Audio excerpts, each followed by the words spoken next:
in the afternoon. Bitinin. Okay, kasi meron akong technique sa aking tinatawag na activity na hindi ako nag-exercise pero may activity. Okay? Huwag ko kayong maalis dyan. Babalik ko si Miss Malu Cervantes, ang inyong life coach ng bayan.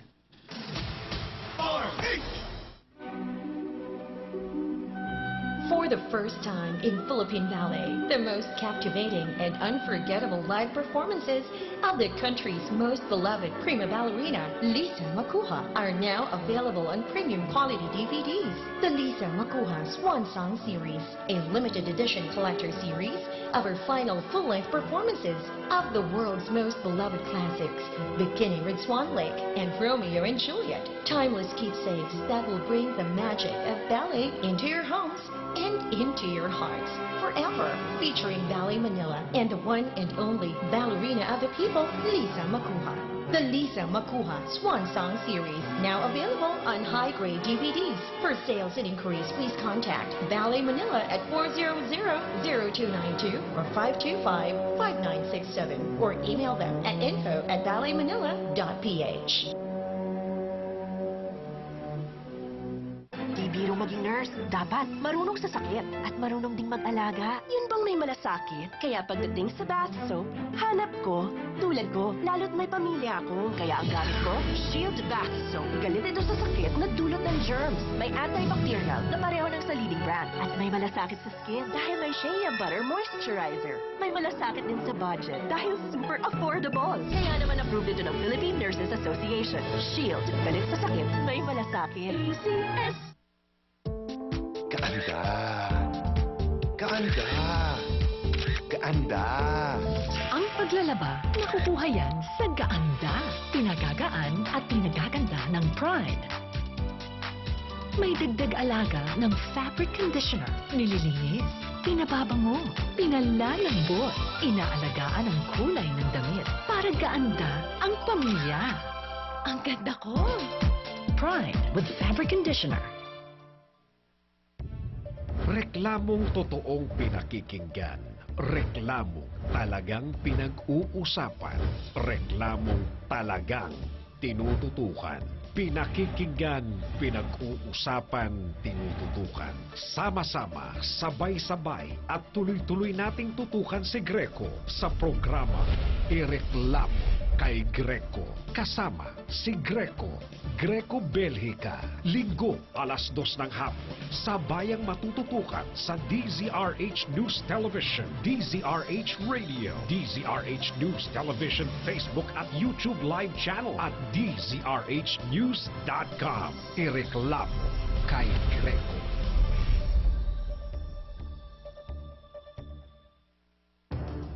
Ang boses ng ordinaryong Pilipino mas lalakas na. Ang koneksyon sa tamang serbisyo mas matatanggap na. Ang mga dapat na impormasyon mas makukuha na. Coach ng Bayan, it's 1:44 in the afternoon. Sabi ko nga, this segment is where our new listeners discover na meron palang ganito. Ngayon, ganitong programa, kakapipit, ang dial na yan. And then, after that, iniintay-intay niya. So, kung kayo ho yun, this is Miss Malu Cervantes, ang inyong life coach ng bayan. Ito ay mag-usap tayo, Miss Malu, the very first professional life coaching on-air program for the masses. Kaya kung meron kayong gustong tanong sa akin, sasagutin ko ho kayo, but not necessarily on the show. Alright? So, it's 0919-873-1921. Okay. O, Ima, meron kang bagong nagigreet. Miss Malu, good afternoon. Sunday Habit. O, yan. Siya na nagpapangalan sa lahat ng mga ginagawa ko dito. Sunday Habit is always part of our celebration of being alive. Sabi niya. Happy 89th birthday po, Ima. Okay. You are so lucky to have Miss Malu, okay, a part of your happy life. Naku, thank you. As you gracefully age, God bless Miss Malu and more power to your program. Galing yan kay Roger Besinga of Tacbilaran City, Bohol. Thank you so much, Roger. I'm also blessed to have a mother-in-law kay like Ima. Kasabi kasi nila, mga mother-in-law daw, mga busit daw yan sa buhay. In fact, ang tawag nila, mother outlaw. Ayan. Ay, nako. Nagpapasalamat ako sa Diyos na hindi outlaw si Ima. She is a very wonderful mother-in-law. Yan ang biyanan. Biyanan excelente. Ayan. Okay. It's 1:46 in the afternoon. Okay. Activity. Ayan. Hindi exercise, hindi gym. Activity is simply activity like housework. Kung kayo ay nagbubunot, nagwawali sa gaganyan, ayun na ho yun, di ba? Magbabanat kayo ng buto doon. Okay. Walking instead of riding. Kung kaya naman na, lakarin, ba't pa kayo magta-tricycle? Hindi ba? Okay. Alam mo, ako, personally, ito ako, no? Okay, 2 stories ang bahay. Bababa ako, may makakalimutan ako, aakyat ulit ako. Pwede ko na maiutos kay kasambahay. Pero hindi, aakyat ako. Kasi, exercise yun. Okay? Tapos, may nakalimutan ulit ako. Doon, there was a time, sabi ka na asawa ko, ano ba ginagawa? Up and down ka, nag-exercise ka ba? Hindi. 10 beses ako may nakalimutan sa taas. Okay? Kasi, ginagawa kong exercise. Kasi sa gym, may tinatawag na stepper. Alam niyo ba yung stepper? Mechanical stairs. Pupunta pa ako sa gym. Ako may mechanical stairs lang pala. Di gawin ko na sa bahay ko, di ba libre pa. Alright. So, yun ang trabaho ko. Pag gusto kong uminom, hindi ako mag-uutos. Ako at tatayo kukuha ng inumin. Okay? Sa ref, ganyan.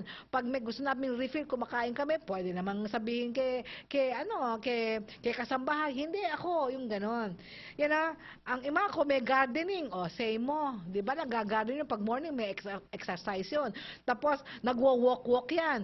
Tapos, nagmo-malling yan. Huwag ka nagmo-malling. At saka ito. Okay, may mga support system yan. May mga gintong, ano ba yun? Gintong samahan. Yan. So, within the university area, kasi she lives in UP campus. So, magbibihi siya, syempre, magpupustura yan, mag-aalaha siya, at maglalakad yan. O, kita mo yan na sinasabi kong activity, kaya 89 years old, social pa. Okay. Pagkatapos sa work, syempre, stress yan. So, imbes na maboost kayo sa traffic, magdala kayo ng babasahin o makinig kayo ng music sa inyong MP3. Ayan. Okay. O, yun ang first. Physical. Kung kaya natin tapusin to, no? Okay. Kung hindi, next week. Okay? Ayoko itong kasi importante ito, no? Kasi it's 1:48 in the afternoon. Okay. Pangalawa, mental. Yung aspeto na mental. Alam nyo, ang nakakatakot sa aging, yung pag-edad, right, ay yung tinatawag natin degenerative diseases. Yung bang, because nga yung parts natin, talagang nagde-deteriorate yan. Kaya lang iba, mabilis mag-deteriorate. Yung dementia, yung tinatawag na dementia, okay, yan, yung sa mind, hindi na gumaganang maayos ang ating mga utak. At of course, the most dreaded of all dementia types. Dementia is a general category. Marami hong klaseng dementia, and the most feared na talaga is Alzheimer's. It's very, very feared. Okay, kasi ang brains natin is just the brain matter is like a muscle. It is a muscle. It has to be used. Kailangan gamitin, at it has to be exercised just like any other muscle para hindi siya deteriorate. Okay? It has to be strong. Paano natin ano bang brain exercise? 'Di ba pag yung mga buto natin, nag-e-exercise tayo, 'di ba? Kaya activity. Paano natin i-exercise yung brain natin para maging strong at hindi mag-deteriorate ng maaga? Alright? Ang tawag dyan, you engage in mental activities, but positive mental activities. Okay, I'll give you an example of negative mental activity. Ito yung huwag na huwag yung gagawin. Ito yung what not to do, tapos mamaya what to do. Okay, what not to do is You focus on bad news, okay? Bad news. Walang kang gagawin kung hindi dwell over it. Like, isip na lang ang isip. Lahat ng potential na kapangitan na mangyayari sa buhay, iniisip na ng inisip. Walang mangyayaring ganon. Hindi ba? So, negatibo yon. Tapos, nakikinig sa mga negative komentaryo. Sa FB, walang ginawa kundi magtingin ng mga trolls. Yan. Siyempre, makukonsumi ka, di ba? So, in fact, there's a research in the States that people who engage very often sa social media is the leading cause of depression among young people and seniors is what? Social media. At bakit po kamo? Kasi ang social media, yun ang pinapakita lang sa social media ay yung the best of life. Hindi pinapakita yung tunay. Ang tawag doon, filtered and staged life. Alright. So, nakakita tayo, katakot-takot na inggit at katakot-takot na bakit sila masayang buhay na ba't ako hindi? Hindi naman nila pinapakita ang buong katotohanan eh. Di ba? Dinidistill nila yon. Anyway, okay. So, hindi ganon. So, ano yung engaging in positive mental activities para ma-exercise ang ating brain muscles. Okay. Ang pinakamadali sa lahat would be at pinakamura, kasi pwede naman kayo manghiram is reading. Magbasa po kayo. Ba't huwag kayo magbabasa ng pornography, ha? At huwag kayo magbabasa ng puro chismis. Okay? Magbasa ho kayo yung mga material na inspiring. Ayan. Reading. Mag-crossword puzzles kayo, Tagalog or English. Ayan. Mag-listen kayo or mag-watch kayo ng educational program. Kaya maraming nagsasabi sa akin, excited sila i-download daw yung aking mga past episodes kasi ang dami daw nilang natututunan sa buhay nila. Ayan. Okay. Pagkatapos, mag-develop ka ng positive positive mindsets. Anong sabihin ng mindset? It is the way you think. Okay? So, hindi naman lahat ng nangyayari sa buhay natin ay positibo. Marami din nangyayari sa buhay ko at buhay natin ang negatibo. Pero ang technique dyan ay reframing. Ano yung sabihin ng reframing? Di ba may picture ka? Okay? Luma na yung frame. Okay? Edi kunin mo yung same picture, ilipat mo sa ibang magandang bagong frame. Parang bago na rin siya. Ang tawag ng reframing. I will give you an example from my personal life. Ito naman si daddy ko. Okay? Di ko makakalimutan yung story niya pag kami nagre-reklamo, wala kaming bagong sapatos, mga ganyan. Okay, sasabihin niya palagi, anak, okay, ganito yan. May isang storya, okay? Ito daw bata, iyak daw siya na iyak. English pa, tawang-tawa ako eh. Okay, I cried and cried because I do not have shoes. Yan, yun ang English ng daddy ko eh. I cried and cried because I do not have shoes until I saw a man without feet. Okay, Tams? Di ba, ibang perspektibo? Ikaw, sapatos ka nga lang wala eh. Pagkatapos may isang tao dito, wala ngang paa eh. Di ba? Okay. Ito hindi ko makakalimutan. My parents sacrificed a lot for us. Bakit? Gusto kong makapag-aral sa private, okay, private, at the time, all-girls school. Private yan, run by the sisters. Mahal po yon. Sinabi niya, anak, these are his words. Hindi ko talaga makalimutan. Igagapan ka namin ng mami mo. So they are both working, katakot-takot at tipid para lang makapasok ako sa St. Teresa's College. This is where I graduated. Alright, mga kaklase ko mayayaman. Okay? So sinusundo sila doon uwian na, meron kaming parang doon antayan. Ayan. So makita mo, mga mamahaling kotse. Okay? At may mga yaya pa, katatanda na, may mga yaya pa.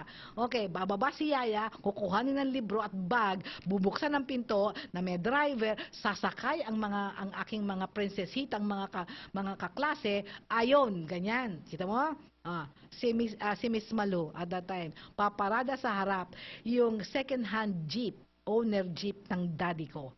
Okay, kasi yun lang afford namin eh, di ba? Okay, dahil hindi mayaman. Okay, now, makikita mo na ito, mga expression, mga kolehiyala oh my gosh, ganyan na mga ano niyan. Oh my gosh, what kind of vehicle is that? Oh my gosh, you know, it is an owner jeep. Who owns that? Oh my, ganyan na mga ano eh. So, dako sa ang gagawin, so bababa. Natural. Nandun yung daddy ko. Sasakay ako. Aalis. Sasabihin niya, oh my gosh, that belongs to her. Who is she? Ganyan. Ayos, di ba? Araw-araw. So, finally, sabi ng daddy ko, anak, malapit lang naman yung gate eh. Pwede bang lumabas ka na lang? Sa labas na lang ako. Aantay na lang kita doon. Sabi ko, daddy, bakit? Eh, narinig pala niya yung mga comments. Ayan. Kaya, siguro, naawa siya sa akin. Sabi ko, Daddy, it's all right. I don't care. Alam mo ba yung mga nagsasalita yon? Yan ang mga lumalagpak. Okay, kasi puro cutting classes ang alam niyan, puro dating, paribahasa, mayaman. Okay, huwag mo mong intindihin yung daddy, it's okay with me. Kasi yung anak mo naman, matataas ang grades, may honor, sila wala. Ganun ako.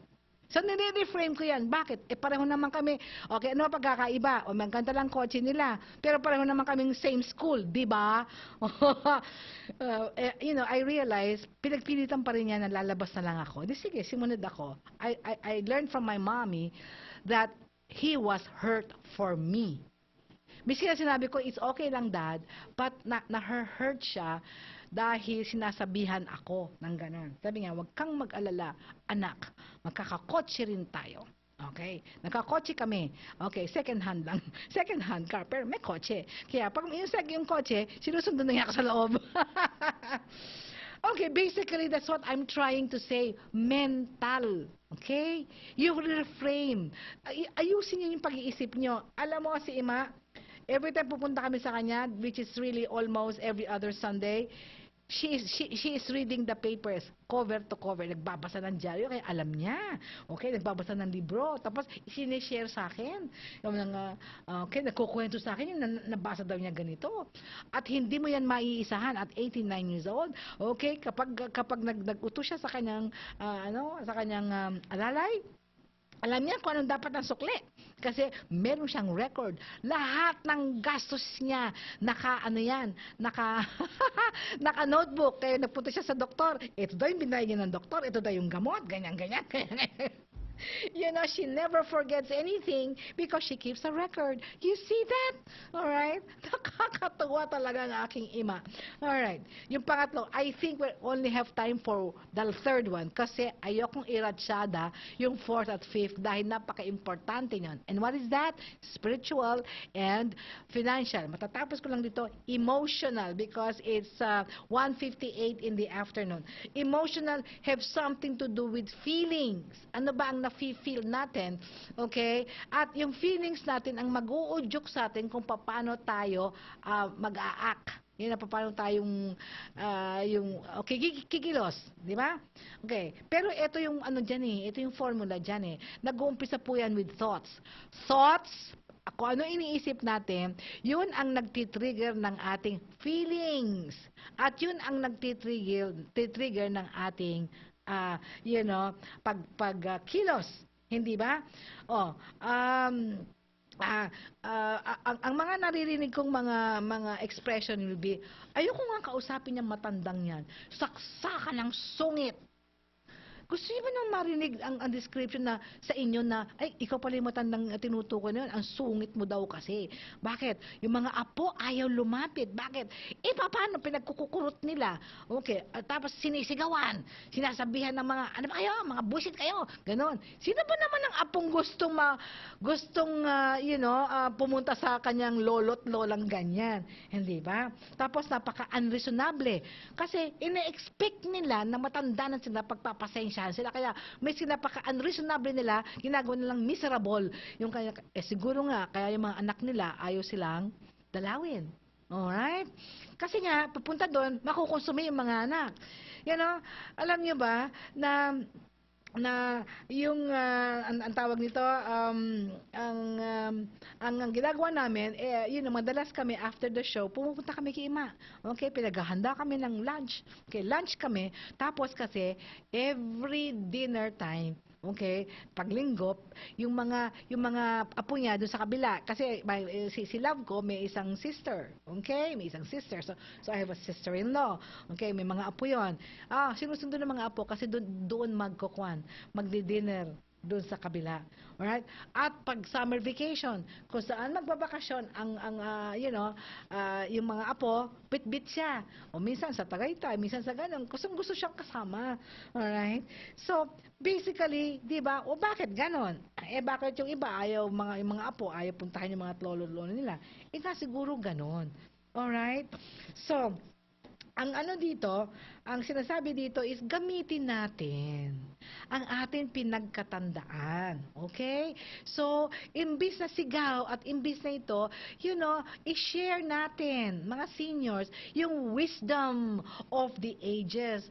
Tayo maging masayahin, grateful, gracious, para gusto tayong puntahan ng nakakabata. Di ba ang sarap pakinggan? Yung sabi, ang sarap mo namang kausap, Lola. Kasi marami akong natututunan. Alright? Sige, meron pa akong tips pero it's already 2:01 in the afternoon. Okay, ay pagpapatuloy ko ito kasi marami nang nagte-text dito na sinasabing sabi nga ngayon lang daw niya nalalaman yun at least daw matutulungan silang to age gracefully ko. So next week continuation tayo ng emotional para tayo magiging grasyosang mga may edad sa buhay. Okay? So, wag ko kayong, in short, hindi ho mawawala ang ating problema sa mundong ito. Marami ho tayong maanuhan, pero life is beautiful and we should be able to age gracefully. Kaya, nagpapasalamat ako sa akin tumutulong sa tech booth. Ayan, nakikita ko lang dito si Rene. Saka sino? Okay. Si Ray! Ayan, si Ray Taladra. Salamat for helping me out. Of course, ang aking angel doon sa, sa RHTV, si Ariel Tabangay, at lahat sa inyo, at lahat ng aking taga-pakinig. At of course, happy birthday again, Ima. 89 years old ka today. I will see you dinner time. Okay? Maraming pong salamat sa inyong lahat. At nagpamaalam na po si Miss Manu Cervantes, ang inyong life coach ng bayan. Hatid sa inyo ng Pride Detergent, celebrating 40 years of cleaning excellence. Ang boses ng ordinaryong Pilipino mas lalakas na. Ang koneksyon sa tamang serbisyo mas matatanggap na. Ang mga dapat na impormasyon mas makukuha na. Kasama si Mocha. Siya ang bagong boses ng ordinaryong mamamayang Pilipino. Pwede nang abangan linggo-linggo si Mocha. Mocha Uson sa Mocha Uson Blog. Boses ng Ordinaryong Pilipino. Sabado, alas 5:30 ng hapon sa DZRH. Panoorin din sa Facebook at YouTube live channel ng DZRH News Television at live din sa www.dzrhnews.com. Mocha Uson Blog. Boses ng Ordinaryong Pilipino. Ngayon, kay Mocha, may boses na ang lahat.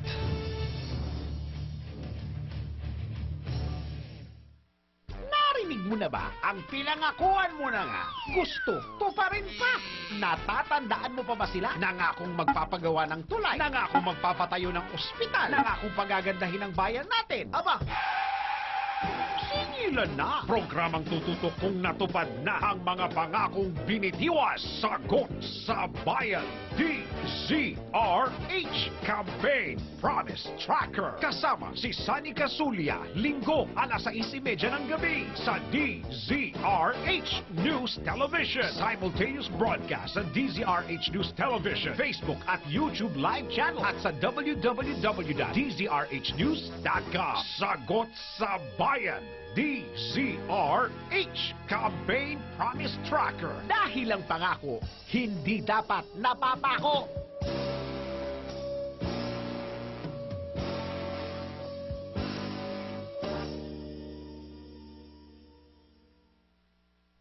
Lumalabas ang aming galing-galing pagkaharap sa matinding hugasin.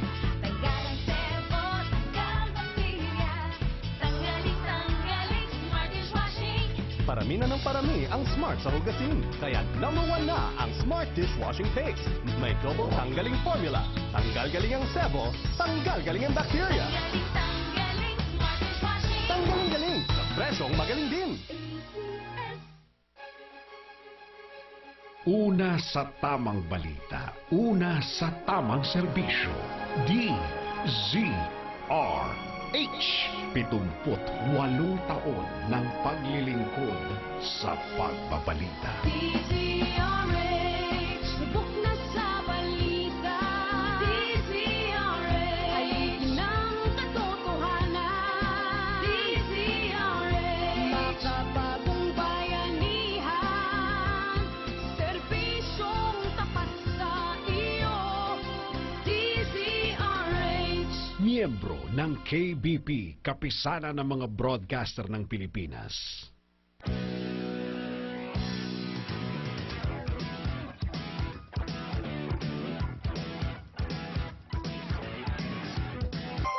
Magandang araw Pilipinas, Luzon, Visayas at Mindanao. Welcome ulit sa isa na namang edisyon ng Reklamo kay Greco.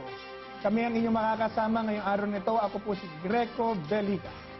At ako naman po si Dennis Santinor Jr. Okay, partner, nabalitaan mo ba yung nangyari sa confirmation? Parang ito lang yung pinag-uusapan namin off-cam eh.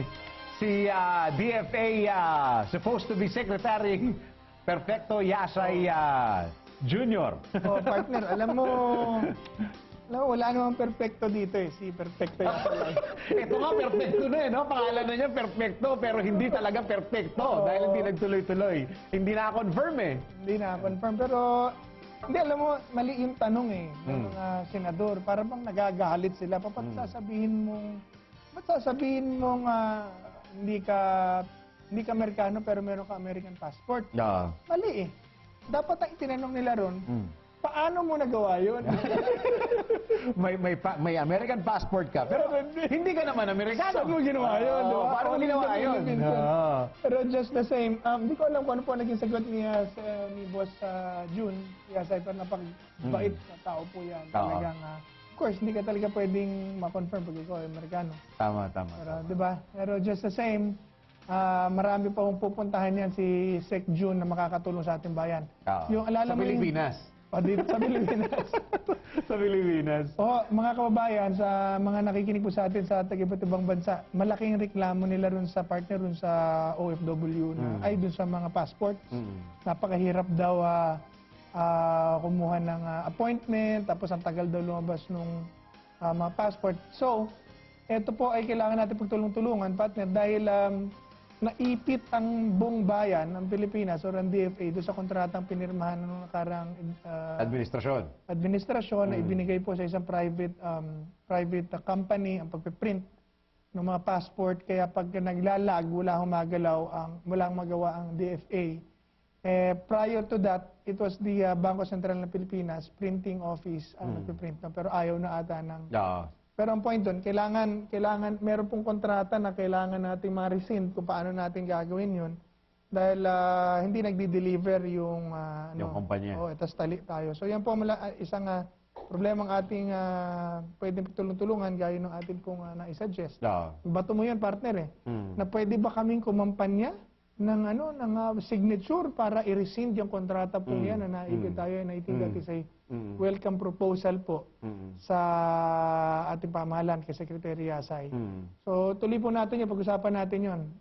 Kung gusto nyo bang mapabilis yan, kailangan natin alisin yung kontrata yan so that the DFA can ayusin yung problemang naglalag na yan. At saka parang napaka-unfair, walang access mismo yung gobyerno kung gaano nakalaki yung backlog. Kung ilan na yung hindi nasiserbisyuhan, na supposed to be nasiserbisyuhan ng kumpanyang ito at kinuha ng gobyerno para serbisyuhan ng mga kababayan natin. Tapos para malaman kung gaano nakarami ang hindi nasiserbisyuhan kasi yung backlog hindi makita. Meron bang ganun? Yun. Tsaka syempre ang kontrata naman is based on delivery, kung nagagawa mo yung sa'yo, hinihingi sa'yo, or obligasyon mo. And if you fail to fulfill your obligation, of course, the contract can be terminated at any time. So, the technicalities of that, ibig sabihin, hindi naman imposible yun, kailangan lang pong ayusin. And yun po ang isa sa nung nagpa-survey ako sa Facebook page ko, partner. Isa, ako naman, ang dami talaga yung passport po namin. Naku, ang haba-haba passport po namin, Sir Greco, ang tagal-tagal. So, after po nitong itong confirmation or ni Secretary Asay or kung ano mangyari sa DFA, ilapit na po natin yan at sasikasuhin. Pero tulungan niyo po kami dahil kakailanganin po natin ng kampanya siguro sa social media, gumawa tayo ng campaign. Campaign drive, no? Campaign drive to rescind that contract that the DFA is saying na ito may problema, no? Maimbestigahan po yan. Okay. Lalong-lalo na yun, doon sa passport problem na yun. Yeah. Pero partner, kailangan natin malaman paano nangyari yun. Na ikaw ay meron American passport. Paano mo nagawa yun? Yun ang tanong doon. Yun dapat na. Huwag mo nang tanongin kung Amerikano ka pala. Hindi, tanongin na lang natin.